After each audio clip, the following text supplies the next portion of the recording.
Bismillahirrahmanirrahim. Assalamualaikum warahmatullahi wabarakatuh.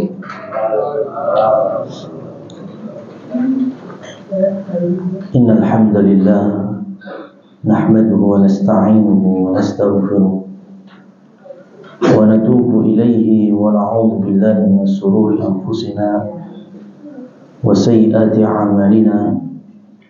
Man yahdihillahu fala mudilla lahu wa man yudlil fala hadiya lahu. Asyhadu an la ilaha illallah wa asyhadu anna Muhammadan abduhu wa rasuluh.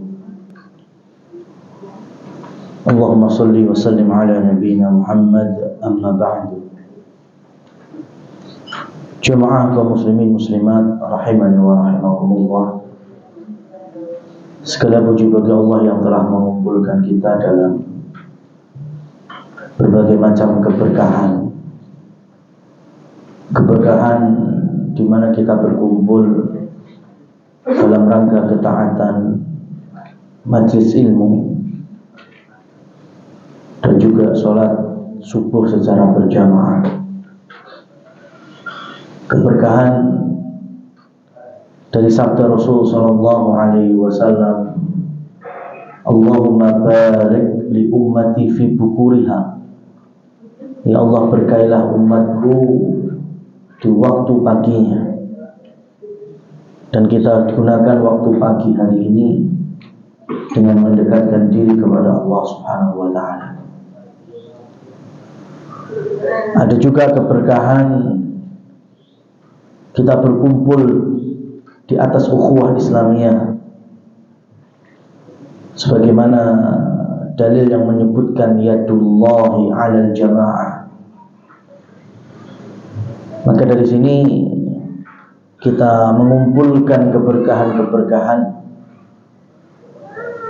sesuai dengan apa yang telah dicontohkan oleh Rasulullah sallallahu alaihi wasallam, dan contoh yang paling real dalam kehidupan beliau adalah sirah Nabi Muhammad sallallahu alaihi wasallam.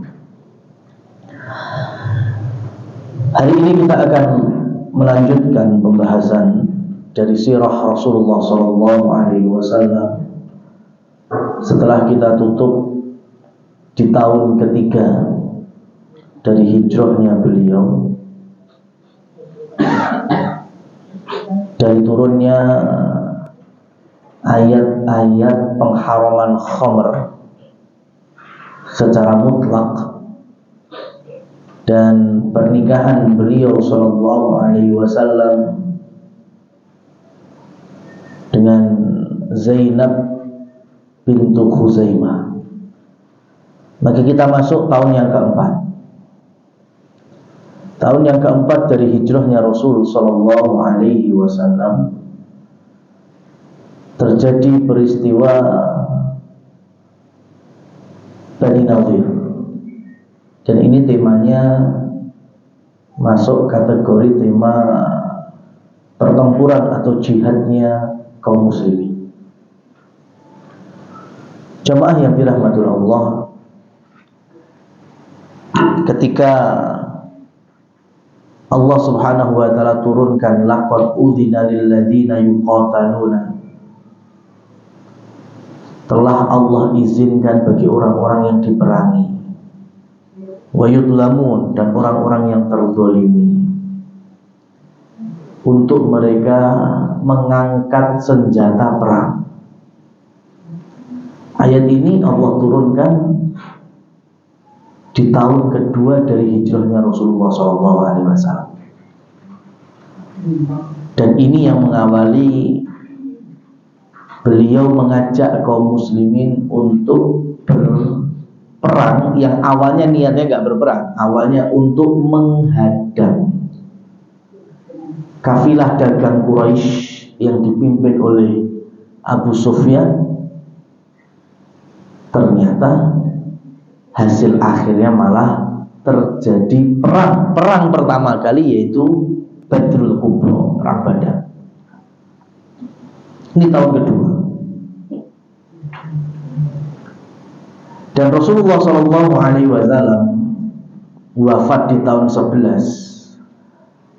Peperangan yang beliau ikuti dan pimpin itu mentok di tahun sebelumnya, yaitu 9 akhir masuk 10 awal Hijriah.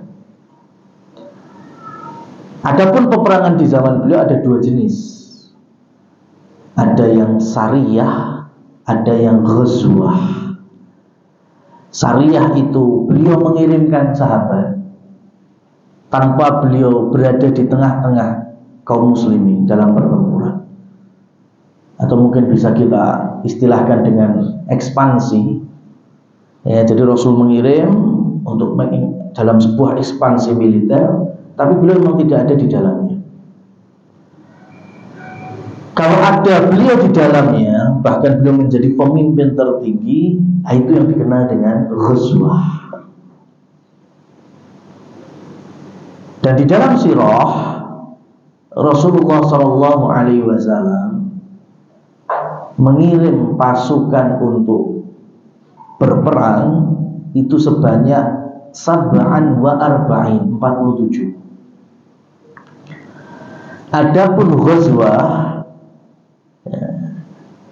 itu mayoritas ahli sirah menyebutkan 27. Berarti total pertempuran di masa Rasul Shallallahu Alaihi Wasallam itu 47 plus 27. Berapa itu jadi? 74. Dari tahun ke-2 Hijriah sampai awal 10 Hijriah. 2 ke 10 itu berapa tahun berarti? 8 tahun. Kalau saja yang diikuti Rasul itu 27, ya kan nggak mungkin kalau setahun perang sekali baru ketemu 8 kali sampai beliau sakit kemudian wafat. Kalau setahun 2 kali berarti kan ketemu kurang lebih 18 kali, ya kan? Padahal tadi 27. Kalau 3 kali dalam setahun, ya itu berarti kan 3 kali 8 24. Ya. Ini yang paling dekat. Ya, berarti dalam 1 tahun itu Rasulullah Shallallahu Alaihi Wasallam selama di Madinah dari tahun kedua beliau memimpin 3 dan mungkin di antara 1 tahunnya itu 4 kali pertempuran. Masya Allah, persis kayak catur wulan dulu. Ya, kita belajar ya zaman masih cawu itu ujian. Belajar ya ketemu 1 cawu ujian. Rasulullah Shallallahu Alaihi Wasallam dalam kehidupan beliau 3 sampai 4 bulan sekali memimpin pertempuran. Itu yang ada di dalamnya beliau. Kalau pengiriman lebih banyak lagi, 47. Dan peristiwa tahun keempat ini diantaranya beliau tidak langsung berada di tengah-tengahnya. Ya, jadi kalau disebut ghazwah ya kurang pas. Tapi karena masih ada di kota Nabi, yaitu di Madinah, dan beliau juga berada di kota tersebut, maka antara sariyah sama ghazwah nyaris ya dibilang Rasul nggak ikut, iya, tapi semua dari perhelatan penaklukan di tahun keempat ini ya memang beliau tidak berada di dalamnya. Konsepnya, strateginya dari beliau. Nah, peristiwa yang tahun ini keempat Hijriah adalah peristiwa Al-Hasr, menjadi surat khusus di dalam Al-Quran. Ada namanya surah Al-Hasr. Dan Abdullah ibnu Abbas radhiyallahu anhu, turjumanul Quran, ahli tafsirnya dari kalangan sahabat menyebut dan memberikan nama lain dari suratul Hasyr adalah surah Bani Nadir. Ya, sehingga surat Al-Hasyr itu isinya adalah penaklukan dari pengepungan Bani Nadir, yaitu di antara suku bangsa Yahudi yang ada di Madinah di zaman Rasulullah SAW. Ya, jadi Yahudi di Madinah itu mulai terusir dan terkalahkan itu dari peristiwa ini. Ya, memang nggak langsung. Jadi dari yang terkecil dulu Qainukoknya, kemudian nanti Nadirnya, kemudian nanti Quraidzahnya, sampai total habis dalam peristiwa perang Khaybar. Ma'asyiral muslimin wal muslimat yang dirahmati Allah Subhanahu wa taala. Kalau dilihat dari sirah Nabi itu, beliau mulai ngurusi Yahudi itu tahun 4 Hijriah. Itu pun karena diawali mereka menyalahi perjanjian dengan kaum muslimin. Ya, setibanya Rasul SAW di Madinah kan ada perjanjian itu, ada piagam Madinah.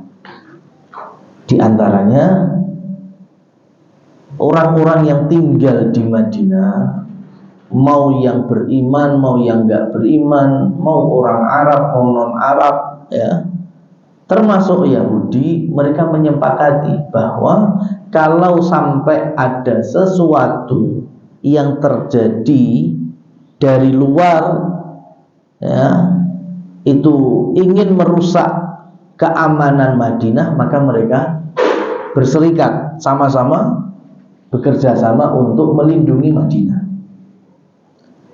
Mereka juga tidak boleh, ya, menyakiti atau mendolimi satu sama yang lain dari semua yang ikut dalam perjanjian tersebut. Nah, di dalam peristiwa, ya, rata-rata kejadiannya awalnya di pasar. Itu ada muslimin yang dilecehkan, dihina. Ada muslimat dari sahabiat yang ternyata jilbabnya diangkat, ditarik-tarik sampai lepas, kelihatan auratnya. Itu orang Yahudi Madinah. Ya, jadi kalau hari ini masih ada peristiwa orang-orang Yahudi Zionis, ya, mencederai muslimin dan muslimat, diantaranya menyobek-nyobek jilbab muslimat, itu gak usah kaget, itu dari Mbah Buyute sudah seperti itu, ya, dari zaman Rasulullah SAW. Maka dari kesalahan-kesalahan mereka inilah, maka Rasulullah SAW memutuskan untuk diperangi. Bukan muslimin yang memulai, tapi yang merusak perjanjian awalnya mereka. Dan di dalam Al-Quran, ya, ini menurut Abdullah ibnu Abbas juga, karena ini kalau kita ngaji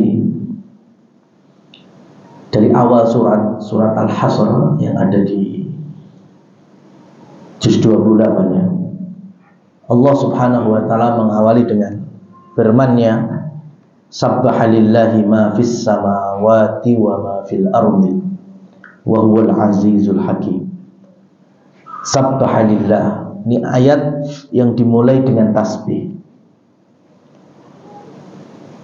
Dan di dalam Al-Quran, ayat yang dimulai dengan tasbih itu dimulainya itu berawal dalam peristiwa Isra dan Mi'raj. Allah berfirman, Subhanalladzi asra bi'abdihi lailan minal masjidil haram ilal masjidil aqsa. Nah, Jadi ketika Allah Subhanahu wa taala memperjalankan hambanya itu Nabi Muhammad sallallahu alaihi wasallam di waktu malam dari kota Mekah ke Palestina. Nah, ini yang mengawali adanya ayat tasbih ya, di dalam Al-Quran, mulai dari surat Al-Isra, di mana beberapa ahli tafsir menyebut juga ini disebut dengan surat Bani Israil, karena juga ada ya menukil juga Nabi Yusuf. Nabi Yusuf itu Bani Israil ya. Dan di dalam surat Al-Hasr ya, Abdullah ibnu Abbas sebut ini surat Bani Nadir. Bani Nadir itu Yahudi. Ini menunjukkan bahwa sebetulnya dalam Al-Quran itu dibedakan Bani Israil sama Yahudi. Karena rata-rata ketika sudah disebut Yahudi mesti tersebut buruknya atau perkara-perkara yang mereka lakukan dalam pengrusakan bumi Allah Subhanahu wa ta'ala. Kalau Bani Israel belum tentu ya, karena bicara dari Nabi Sulaiman, Nabi Daud, Nabi Yusuf, mereka semuanya Bani Israel. Dan belum tentu buruk, tapi yang sudah buruk itu ketemunya di ayat-ayat Yahudi ya. Dan ketika dari ahli kitab penyimpangannya terbesarnya itu Yahudi dibanding Nasoro, makanya diletakkan lebih awal di ayat-ayat Qur'annya. Seperti dalam surat Al-Fatihah kita, ghairil maghdubi alaihim waladhdallin. Apa kata Rasul? Al-maghdub humul yahud, bukan Banu Israel tapi al-yahud. Yang disebut kaum yang dimurkai Allah adalah Yahudi. Baru kemudian waladhdallin Nasara. Kenapa? Karena dampak kerusakannya itu lebih banyak dimunculkan oleh Yahudi dibandingkan Nasara. Nah, satu surat utuh itu Al-Hasr Yahudi yang dimulai tahun keempat terusir dari Madinah. Sebelumnya tahun ketiga, tahun kedua Rasulullah SAW lebih fokus untuk melawan orang-orang Quraisy. Kenapa? Karena sejatinya orang Quraisy itu lebih hebat dalam pertempuran, lebih gentle dalam peperangan dibandingkan Yahudi ya. Karena Yahudi itu di zaman Rasul dalam masalah pertempuran, apalagi keberanian, itu nomor kesekian ya. Karena nggak keren perang melawan Yahudi itu, nggak ada gentle-gentlenya ya. Makanya ketika mereka baru bikin ulah sama Rasul baru dirapikan, baru dibersihkan. Padahal di dalam Al-Quran ayat-ayat dan surat-surat Yahudi banyak dibandingkan Quraisy ya. Di Quran surat Quraisy itu cuma satu, pendek lagi, dan mengkisahkan tentang skill perdagangan mereka, bukan kemusyrikannya. Li'ilafi Quraisy ilafihim rihlatash shita'i wasayf. Bagaimana Allah mensifati perdagangan orang-orang Quraisy baik di musim panas maupun di musim dingin. Kemusyrikannya di surat itu malah nggak ada. Kenapa? Karena ujungnya masyarakat Quraisy di tahun ke-8 rata-rata masuk Islam ya, rata-rata masuk Islam, beriman dalam Fathu Makkah. Sehingga di dalam Al-Quran surat Quraisy malah nggak dibahas masalah kemusyrikannya.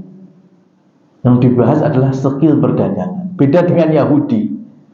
Di zaman Nabi pertempurannya nggak terlalu asyik, nggak terlalu keren, nggak kelihatan keberaniannya, tapi ngerusaknya tatanan bumi terus menerus sampai Rasul wafat masih ngerusak.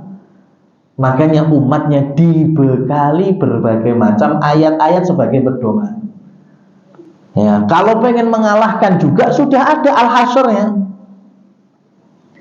Zaman Rasul Yahudi kalah, dan itu dikisahkan dalam surat Al-Hasyr. Maka kalau kita pengen mengalahkan Yahudi hari ini, maka kembali konsepnya gitu, merujuk kepada Al-Quran kita dulu. Ya. Kalau Quraisy sudah selesai, Quraisy ujung-ujungnya baik masuk Islam. Ya. Karena yang tokoh-tokoh musyriknya sudah duluan tewas, kalau nggak di Badar, di Uhud. Sisanya banyak yang tobat. Yahudi dari zaman Nabi sampai sekarang. Bukan kemudian kita tidak husnudzon kepada Allah, ya, kita doakan siapapun dari hamba-hambanya, dari manusia yang belum mendapatkan hidayah, semoga Allah berikan hidayah. Hidayah iman, hidayah Islam, hidayah tauhid. Tapi kenyataannya di zaman Nabi, bangsa Yahudi itu sudah banyak. Ada Qainuqa, ada Nadir, ada Bani Quraidzah, ada Ka'ab bin Ashraf dan suku-suku kecilnya. Banyak. Tapi yang masuk Islam, betul-betul masuk Islam, itu bisa dihitung dengan jari. Artinya apa?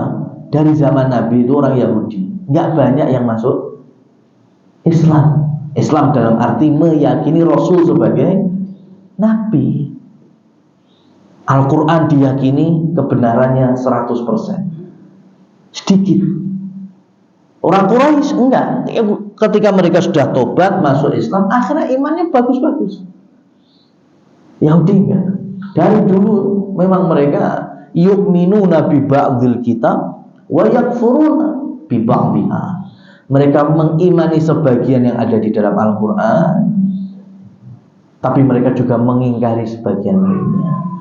Yang sesuai dengan hawa nafsu, ya, mereka yakini itu. Yang enggak, ya mereka tolak.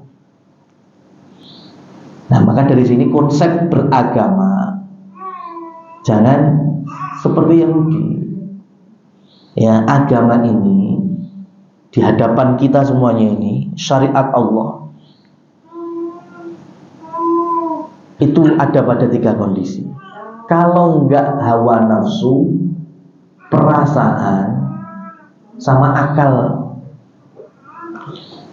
Karena Allah istimewakan kita memiliki akal. Akal yang seharusnya bisa mendengar, bisa melihat, bisa memahami dalil-dalil, baik itu Al-Quran maupun hadis-hadis, sebagai pedoman kita beramal, beribadah, melakukan ketaatan.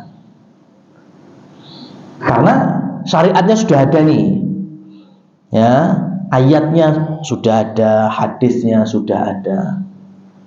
Tapi terkadang ketika kita mau beramal, itu seakan-akan ini hilang. Kita lebih mengepentingkan hawa nafsu atau perasaan. Rusak agama lo ini. Ya, rusak. Agama itu nggak bisa di atas hawa nafsu maupun perasaan. Coba. Ayatnya jelas, ayatnya sangat jelas, turun dari Allah Subhanahu wa Ta'ala yang Maha Adil, Maha Bijaksana, Maha menurunkan solusi. Dan beliau Allah Subhanahu wa Ta'ala berfirman dalam tema warisan, kita ambil contoh, walidzakari mithlu hadzil unthayain.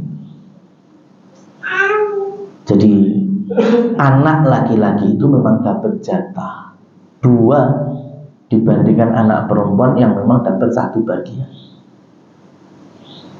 2 banding 1. Dari mana ini? Dari Al-Quran. Siapa yang menentukan? Allah langsung. Sudah. Ini kalau akal kita memahami dengan baik, oh ya sudah. Anak laki-laki memang secara hukum syariatnya itu lebih banyak dibandingkan anak perempuan dalam pembagian warisan. Tapi kenyataan di lapangan, apa bisa seperti ini? Enggak.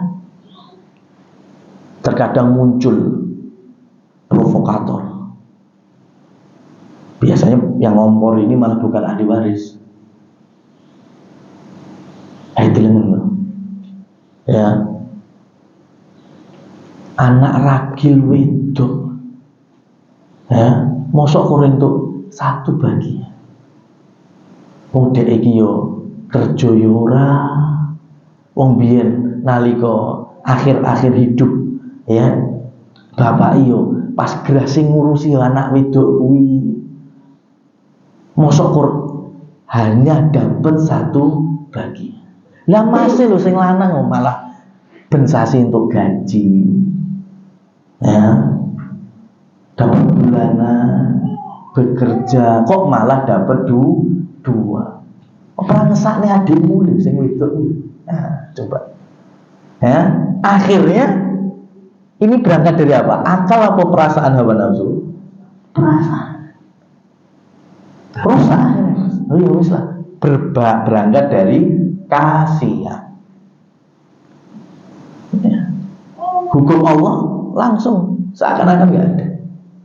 Perasaan. Belum lama kita semangat dalam menghidupkan hari-hari di bulan Ramadan, malam-malamnya sampai penghujungnya.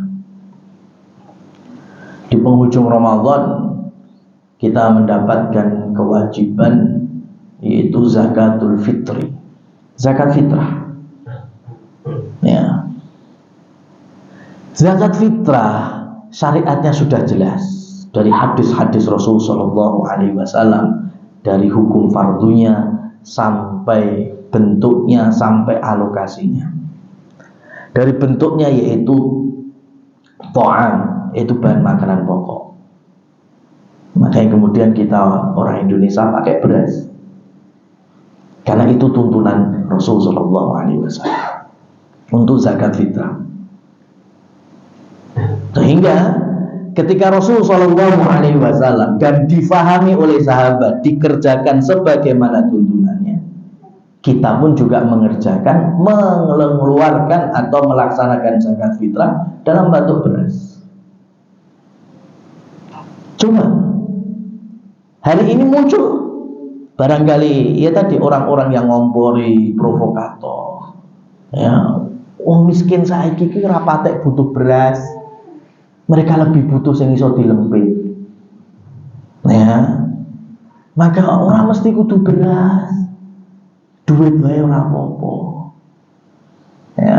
Akhirnya muncul mau pendapat, mau ya fatwa, mau apapun itu, ya, yang kemudian wujudnya adalah duit. Zakat fitrah berubah jadi duit atas dasar apa? Hawa nafsu, perasaan wong miskin butuhe luwih akeh duit tinimbang beras. Itu akhirnya hawa nafsu. Selain zakat fitrah, ada juga kewajiban berikutnya, yaitu zakat mal. Sama, zakat mal itu sudah jelas dari ayat wajibnya, hadis-hadis Rasul terkait dengan pelaksanaannya, bentuknya, ya, kemudian syarat dari nisab dan haulnya sudah sangat jelas.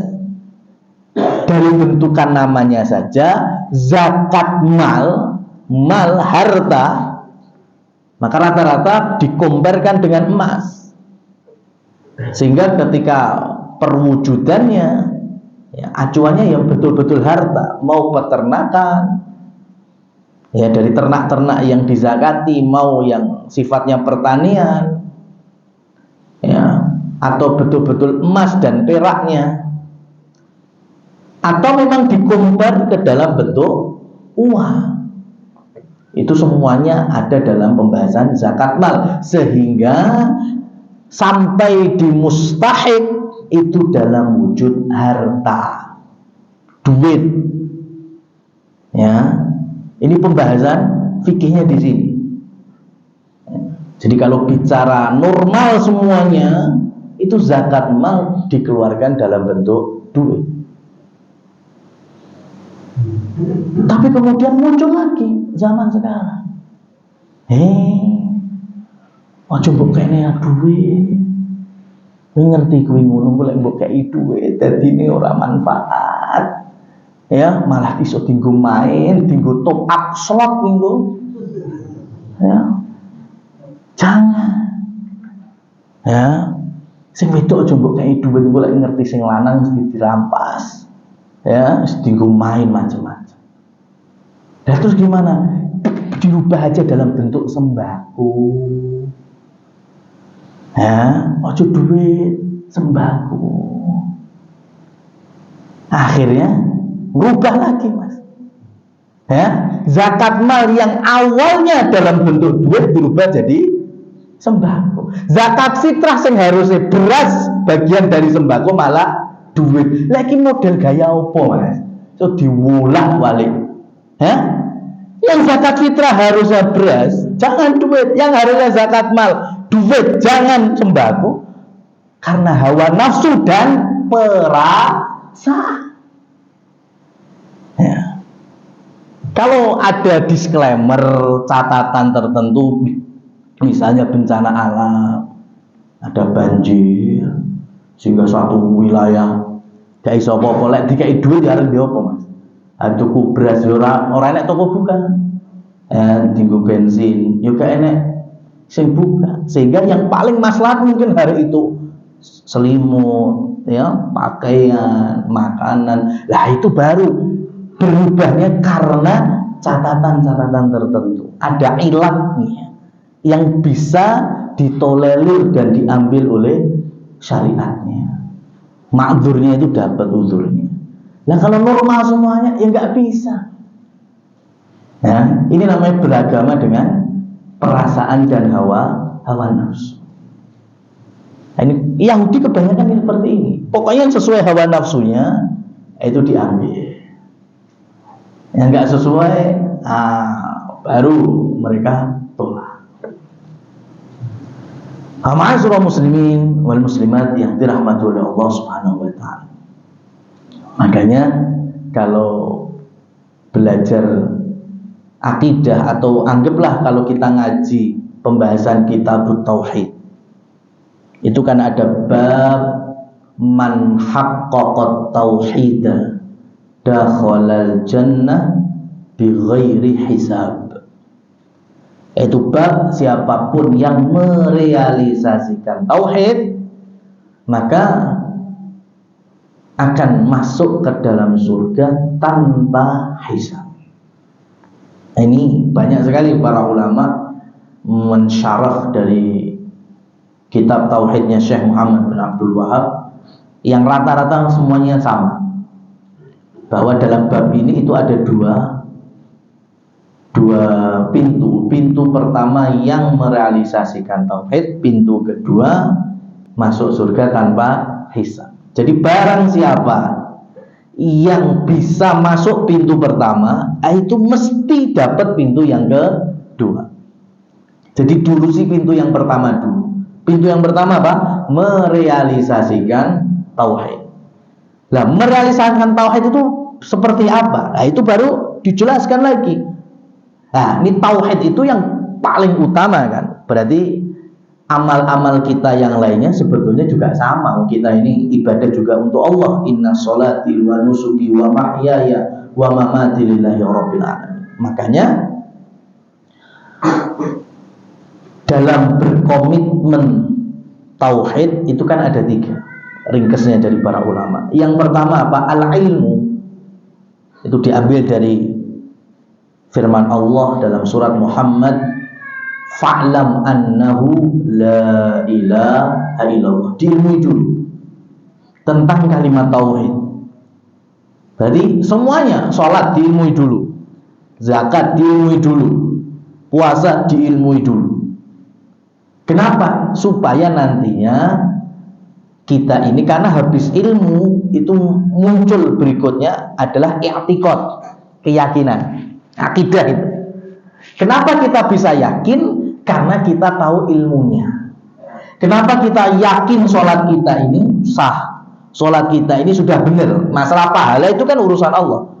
Yang penting ibadah kita ini sesuai syarat sahnya sah, sesuai rukunnya sudah terpenuhi, wajibnya terpenuhi, sampai sunnah-sunnahnya terpenuhi. Nah, kalau kita semua tahu ini, kita yakin mesti Allah Subhanahu wa Ta'ala akan memberikan ganjaran, yaitu pahala.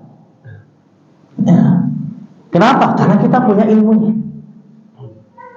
Makanya dari saudara-saudara kita yang mungkin mereka bisa mengkultuskan kuburan yang dianggap orang-orang soleh, mereka bisa beribadah di sekitar kuburan, ya, mencari keberkahan dengan orang-orang yang sudah wafat, macam-macam. Ya, saya tanya, kira-kira mereka yakin gak kalau itu ibadah? Yakin. Mereka sedang mendekatkan diri kepada Allah melalui ibadah kubur tersebut. Ya, berarti kan keyakinannya ada. Padahal kalau kita belajar, kita tahu itu potensi syiriknya besar. Ya, berarti kan malah harusnya bukan ibadah, itu malah membuat Allah marah dan murka. Tapi kenapa oknum-oknum yang melakukannya itu meyakini itu ibadah? Karena jawabannya satu, mereka lupa langkah pertama. Apa itu? Ilmu. Ya, mereka juga tahu kok ilmu. Ilmu dari mana? Mungkin ilmu gedok tular. Ya, ilmu hanya ikut-ikutan saja. Ya, atau bahkan taklid buta dengan tokohnya. Itu bukan ilmu. Ya, yang namanya ilmu itu kan maqalallah wa maqalar rasul, apa yang Allah firmankan, Rasul sampaikan, difahami oleh para sahabat. Itu kan ilmu. Makanya coba kalau kita mau berpikir, ya mau, ya, pokoknya bukan karena hawa nafsu, ya. Betul-betul kita ilmiah dalam menimbang. Di antara kaum muslimin itu banyak perpecahannya. Itu terjadi hari ini.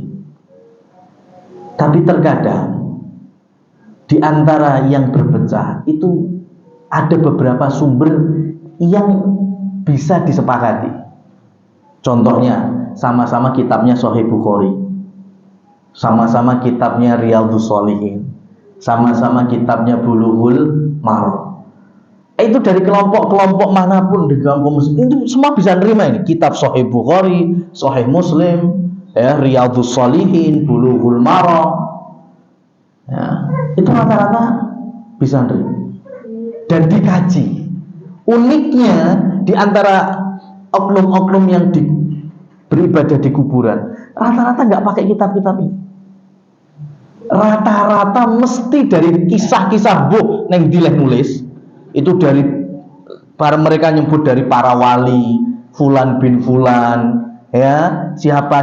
Tapi uniknya iso loyalitas, ya, yang di bawahnya, masya Allah, turun temurun. Coba, pernah orang-orang di kuburan ini kita ambil dari Riyadhus Shalihin bab sekian? Nggak ada. Mesti, ya, seperti ini ada dulu, ya, kisah dari wali fulan, dari mimpinya, macam-macam, gitu terus. Bola balik ujung-ujungnya ngono, ngimpi, ya, bola wali gitu aja. Ya. Tapi buktinya ya, banyak yang mengikuti. Kenapa? Ya itu tadi, karena mereka meyakini tanpa dasar ilmu. Banyak yang jatuh salah. Karena harusnya al ilmu itu lebih dulu, baru nantinya ada keyakinan. Ya. Sampai naik motornya normal ini. Ya, motornya normal. Ada yang digital, ada yang pandom. Digitalnya wis karek siji ketip-ketip. Ya. Atau pandom wis neng mulak-malik wis. Ya, kita tahu motornya sehat, ketip-ketip. Yakin bensin arah mentai. Antum belokkan ke pom bensin apa enggak? Normanya kan yang mlebu pom ngisi bensin. Kenapa? Karena yakin bensin meh entek. Dari mana keyakinannya? Ya ketip-ketip ilmu nih. Ya kan? Ketip-ketip ini sebagai ilmu. Ya tahu, sehingga karena tahu ketip-ketip yakin bensin meh entek. Ngisi. Coba kalau motornya nggak normal. Keyakinan antum, wah mesti beda. Ngisi apa ya? Perasaan lagi wingi tak isi. Isi.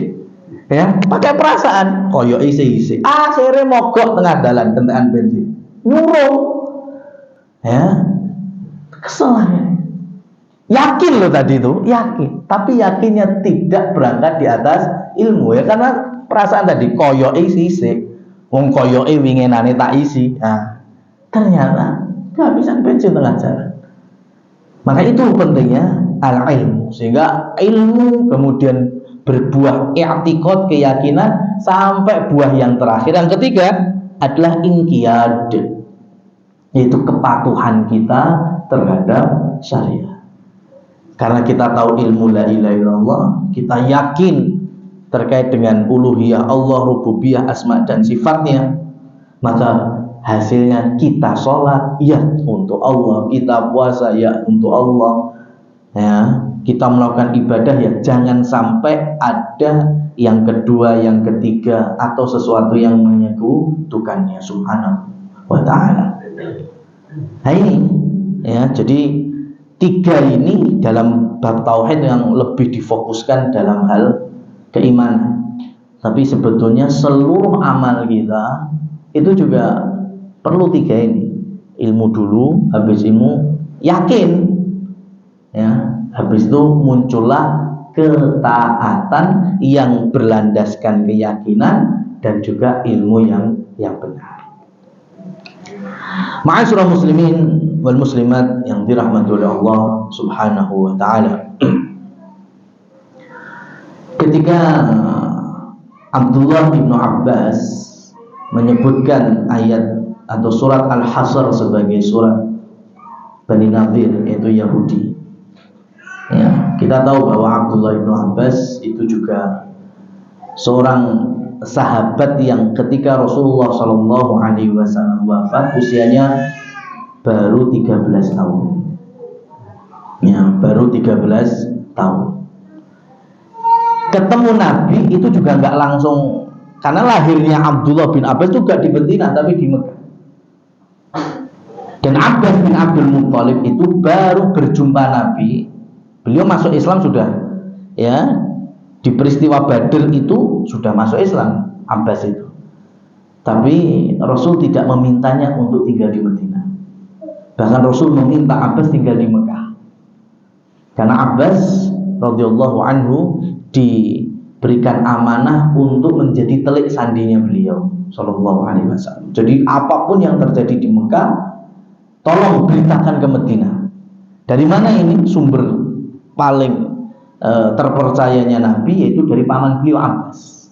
Makanya Abdullah bin Abbas itu nggak langsung ketemu Nabi, karena Abbas itu baru pindah ke Madinah di tahun 8 Hijriah. Ya, berarti Abdullah itu juga ketemu Nabi di tahun ke-8 Hijriah.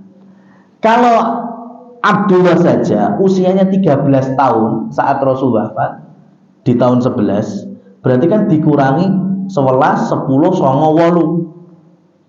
Ya, 13 kurangi 4 tahun itu kurang lebih berapa? 9 ya. Berarti usia Abdullah bin Abbas antara 8 9 tahun. Berjumpa dengan Rasul dan menuntut ilmu dari Rasul itu cuma 3 atau 4 tahun. Tapi ternyata ujungnya menjadi ulama dari kalangan sahabat. Karena betul-betul itu ketika sudah di Madinah, bapaknya Abbas itu minta wis pokoke urip mbek Rasul. Ya, temani Rasul. Ya. Malam nginep bersama Rasul kan masih kecil. Sehingga nantinya Rasul sallallahu alaihi wasallam salat tahajud untuk qiyamul lail, ya, beliau takbiratul ihram Allahu akbar, disusul sama Abdullah bin Abbas. Ikut jadi makmum beliau di sebelah kiri. Kemudian sama Rasul diputer sirai Abdullah bin Abbas itu, diputer ini, set, dipindah ke sisi kanannya beliau. Nah, inilah kemudian, ini hadis riwayat Abdullah bin Abbas sendiri, dan inilah menjadi tata cara imaman dan makmuman, ya, tata cara jamaah kalau cuma 2 orang.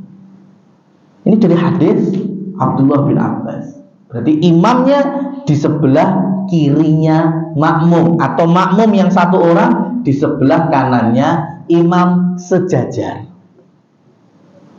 Dalilnya apa? Ini Abdullah bin Abbas ketika masih kecil itu.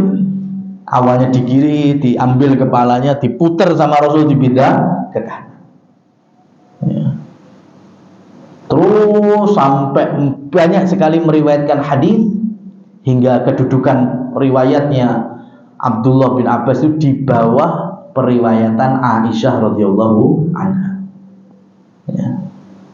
Sehingga apapun yang beliau jadikan pemahaman itu betul-betul bisa diambil sampai hari ini. Ya. Abdullah bin Abbas radhiyallahu anhuma sepeninggal Rasul, kemudian kepemimpinan diganti oleh Abu Bakar As-Siddiq selama 2 tahun. Berarti usia beliau jadi 14, 15, ya 16. Usia 16 itu muslimin diganti kepemimpinannya oleh Amirul Mukminin Umar bin Khattab radhiyallahu anhu. Dan beliau memilih Abdullah bin Abbas di antara Dewan Pertimbangan Khalifah. Anak usia 16 tahun. Kalau kita hari ini kaget, maka dulu pun juga sama. Ada sebagian sahabat yang bilang kepada Umar, kalau masalah 16 tahun, kami di rumah juga enek sing 16 tahun. Tapi kenapa engkau enggak memilihnya? Apa jawaban Umar? 16 tahunmu mbek 16 tahun iki beda. Ya, 16 tahun anak-anakmu dengan 16 tahunnya Abdullah bin Abbas itu beda. Ya. Maka seperti hari ini, 16 tahun kita dengan 16 tahunnya Abdullah bin Abbas itu jelas beda. Ya, Abdullah bin Abbas dengan pendalaman ilmunya dari Rasulullah SAW, ya, bisa mentobatkan ribuan orang-orang Khawarij. Ya, karena di zaman Rasul SAW yang paling rusak tatanan itu Yahudi. Tapi sepeninggal Rasul SAW itu dari kaum muslimin juga ada yang rusak tatanan, ya, dan besar di masa Ali bin Abi Thalib, yaitu orang-orang Khawarij yang mudah sekali mengkafirkan orang-orang muslim yang lain yang tidak sepemahaman, bahkan keluar dari pemerintahan Khalifah Ali bin Abi Thalib. Makanya mereka punya tempat khusus, jumlahnya ada 6.000-an hari itu. Ada bahkan yang menukilkan sampai 12.000. Maka Ali bin Abi Thalib sebelum memerangi, beliau meminta Abdullah bin Abbas, yang Abdullah bin Abbas memang sebelumnya sudah izin dulu supaya aku mendatangi mereka untuk saya dakwahi. Dan alasannya 2. Pertama, karena aku ini baik, dalam arti baik dalam pemahaman Quran beliau, ya, dan karena aku tidak punya urusan dengan mereka. Ya, itu jawaban Abdullah bin Abbas ketika mohon izin di hadapan Ali bin Abi Thalib. Saya akan dakwahi dulu orang-orang Khawarij karena saya tahu baik, ya, orang baik mengenal baik Al-Quran, ya. Karena nanti betul orang Khawarij, Rasulullah SAW menyebutkan apa? Kalian akan minder, ya. Kalian akan minder. Sholawatakum ala sholawatihim, siyamakum ala siyamihim. Sholat kalian dengan sholat mereka, puasa kalian dengan puasa mereka. Dan itu terjadi. Abdullah bin Abbas ketika masuk di tengah-tengah orang Khawarij, beliau melihat mata-mata yang sayu karena malamnya banyak zikirnya, banyak sholatnya, badan-badan yang nggak berisi karena sering puasanya. Tapi apa kata Rasul? Yamruquna minad din kama yamruqu ramyu minas sahm. Mereka keluar ya dari ajaran Rasul Shallallahu Alaihi Wasallam seperti anak panah keluar melesat dari busurnya. Jadi mereka ngaji, tapi ngajinya cuma sampai tenggorokan, nggak sampai hati. Makanya yang bisa memahamkan kembali otomatis orang yang paling ahli Quran siapa itu? Abdullah bin Abbas. Dan saya nggak ada track record urusan dengan mereka. Ini juga penting. Karena karakter Khawarij, ciri-ciri Khawarij sampai hari ini pun dan seterusnya itu bakal ada. Maka salah satu caranya pakai konsep Abdullah bin Abbas.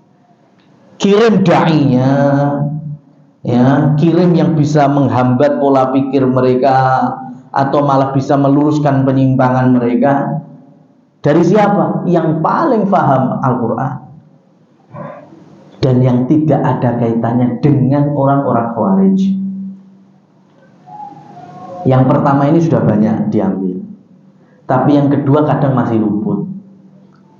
Ya, biasanya ya di antara kita atau bahkan mungkin penguasa kita ini masih memakai model mantan.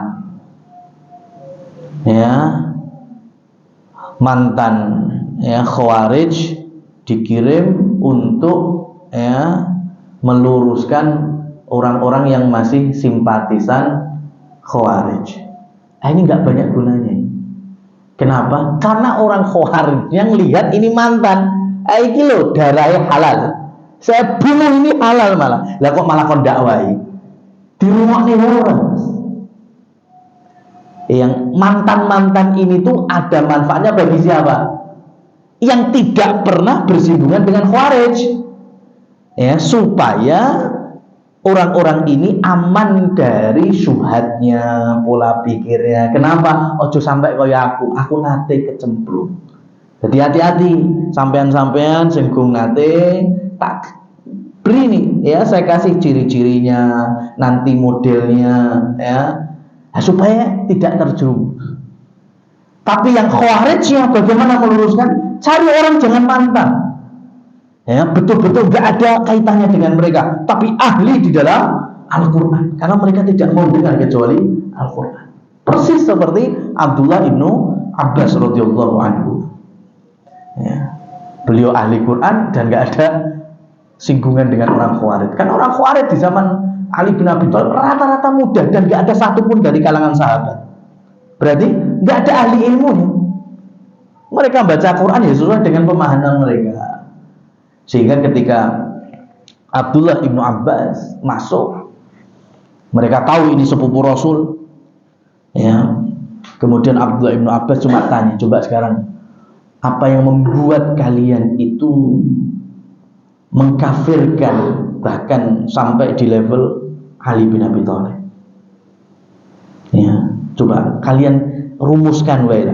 Sumbernya ada berapa? Mereka bilang ada 3. Ya sudah,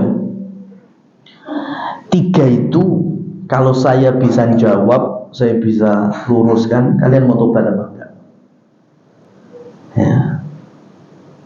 Ya mau, ya sudah, sebutkan diperadali itu satu persatu. Ya, Ali bin Abi Thalib memakai tahkimur rijal, berhukum ya dengan manusia. Ada siapa? Abu Musa al-Asy'ari di antaranya. Padahal hukum Allah Subhanahu wa taala, bukan hukum manusia. Oh gitu. Ya wis. Allah Subhanahu wa taala dalam masalah dam ketika haji, ya, itu kalau ada pelanggaran itu kan ada dendanya. Nah, dendanya itu kan tergantung ini, ya, sampai sejauh apa menyalahi manasik haji. Ya, ada denda-denda yang sudah dijelaskan oleh Allah dan Rasulnya. Ada yang model dawa hakimin minkum. Ada memang yang diambil hukum dari hakim kalian. dari manusia.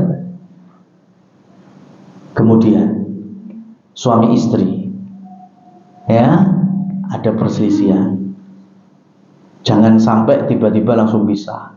Tapi kalau bisa, datangkan hakaman min ahlihi wa hakaman min ahliha.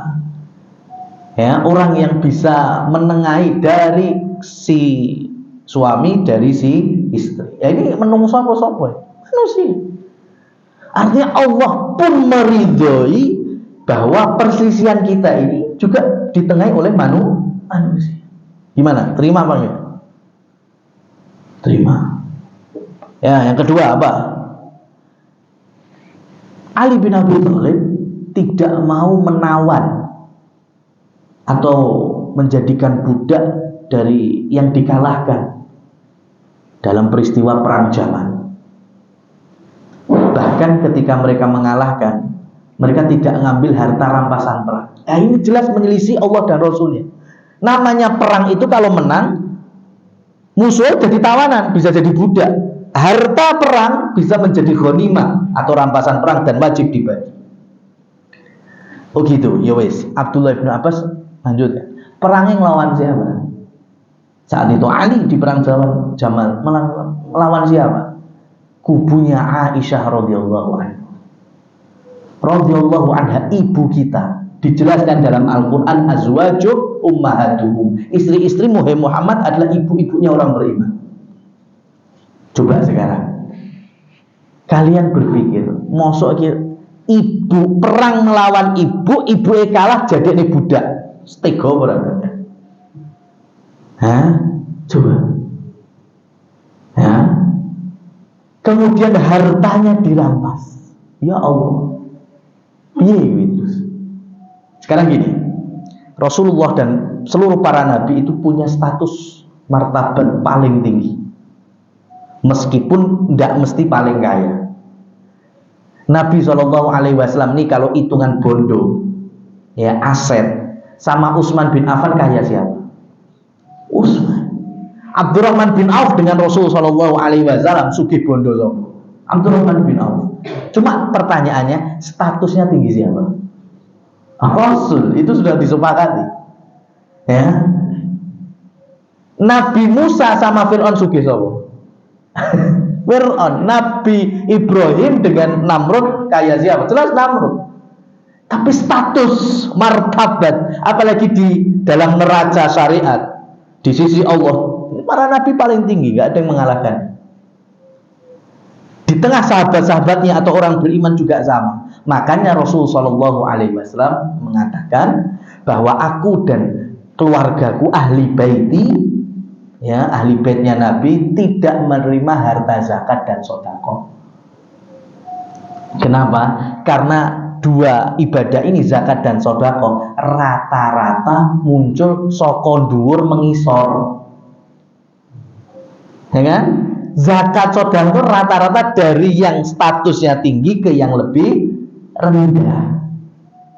Beda dengan hadiah, hibah, iki kok ngisor dhuwur oleh wae. Dhuwur ngisor yo kena wae. Tapi kalau zakat sedekah enggak, kan rata-rata dari atas ke bawah. Maka ketika Rasul dan ahli baitnya menerima zakat, kan kualik. Karena Rasul martabatnya paling tinggi, statusnya paling tinggi. Itulah kenapa ketika cucu beliau Hasan, mungkin seumuran adik kita ini, ya, ini masuk Baitul Mal ngambil kurma zakat jebule, ya, sama Rasul ditepuk-tepuk gulune supaya muntah kurmanya. Kenapa? Karena ahli baitnya nggak boleh makan harta zakat dan sedekah. Sekarang saya mau tanya, kita sama orang tua kita tinggian mana statusnya? Ya? Kita sama orang tua tinggian mana statusnya? Orang tua, mbok menawa, kita nggak tahu, mbok menawa barangkali hari ini kita lebih kaya daripada orang tua. Bondone awake dhewe luwih sugih timbang bondone wong tua. Ya. Tapi orang tua tetap berada di atas kita. Oleh karena itu syariat melarang zakat dikeluarkan untuk orang tua. Nggak boleh. Ya, Ustaz boleh nggak saya mengeluarkan zakat? Boleh. Untuk siapa? Untuk ayah saya. Loh. Ya. setengah ini. Ya, nggak normal. Ya, harusnya ketika kita punya kelebihan, orang tua harusnya malah zakatnya mereka yang kita keluarkan, umpamanya zakat fitrahnya. Ya, itu kita yang penuhi kebutuhan orang tua. Karena meskipun kita secara harta lebih banyak, tapi orang tua tetap lebih tinggi. Makanya nggak boleh zakat dikeluarkan anak kepada orang tua. Nah, dalam kasus ini tadi, mosok ya tega. Ummul Mukminin Aisyah itu ibunya orang beriman, mau ditawan, mau dijadikan budak, bahkan menjadi harta rampasan, harta pas di perang Jamal. Tega. Diterima nggak alasan ini? Oh iya, wis. Satu lagi sebutkan. Ali bin Abi Thalib itu enggan disebut sebagai Amirul Mukminin. Ini ketawaduan beliau aslinya. Beliau nggak mau disebut Amirul Mukminin. Ya sebut aja Ali, ya sebut dengan nama yang lain, Abu Turab.